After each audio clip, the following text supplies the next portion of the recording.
ನಮಸ್ಕಾರ ಸ್ನೇಹಿತರೆ, ನಮ್ಮ ಇಂದಿನ ಮುಖ್ಯ ಅಪ್ಡೇಟ್ ಕರ್ನಾಟಕ ಪರೀಕ್ಷಾ ಪ್ರಾಧಿಕಾರ ಅಂದರೆ ಕೆಯಿಂದ ಬಂದಿರುವ ಮಹತ್ವದ ಪ್ರಕಟಣೆ ಬಗ್ಗೆ. ಕಳೆದ ಕೆಲವು ತಿಂಗಳುಗಳಿಂದ ಬಾಕಿ ಉಳಿದಿದ್ದ ವಿವಿಧ ಇಲಾಖೆಗಳ ನೇರ ನೇಮಕಾತಿ ಪರೀಕ್ಷೆಗಳ ಆಯ್ಕೆ ಪ್ರಕ್ರಿಯೆಗೆ ಸಂಬಂಧಿಸಿದಂತೆ ಹೊಸ ಸಮಯ ಪಟ್ಟಿಯನ್ನು ಕೆಇ ಪ್ರಕಟಿಸಿದೆ.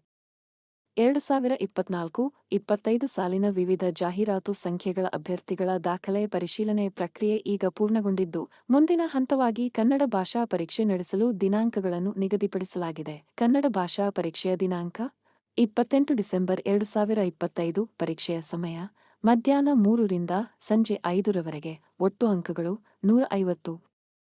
ಉತ್ತೀರ್ಣತೆಯ ಕನಿಷ್ಠ ಅಂಕ 50. ಈ ಪರೀಕ್ಷೆಯಲ್ಲಿ ಉತ್ತೀರ್ಣತೆಯು ಮುಂದಿನ ನೇಮಕಾತಿ ಪ್ರಕ್ರಿಯೆಗೆ ಅತ್ಯಂತ ಮುಖ್ಯವಾಗಿದೆ. ಎಲ್ಲಾ ಅಭ್ಯರ್ಥಿಗಳು ತಮ್ಮ ಪ್ರವೇಶ ಪತ್ರಗಳನ್ನು ಕೆಇ ಅಧಿಕೃತ ವೆಬ್ಸೈಟ್ನಲ್ಲಿ ಡೌನ್ಲೋಡ್ ಮಾಡಿಕೊಳ್ಳಬಹುದು. ಕೆಇ ನೀಡಿರುವ ಸೂಚನೆಯ ಪ್ರಕಾರ ಪರೀಕ್ಷೆಗೆ 1.5 ಗಂಟೆಗಳ ಅವಧಿ. ಪ್ರಶ್ನೆಗಳ ಸರಿನಿರ್ಣಯಕ್ಕೆ ಯಾವುದೇ ಅವಕಾಶ ಇರುವುದಿಲ್ಲ.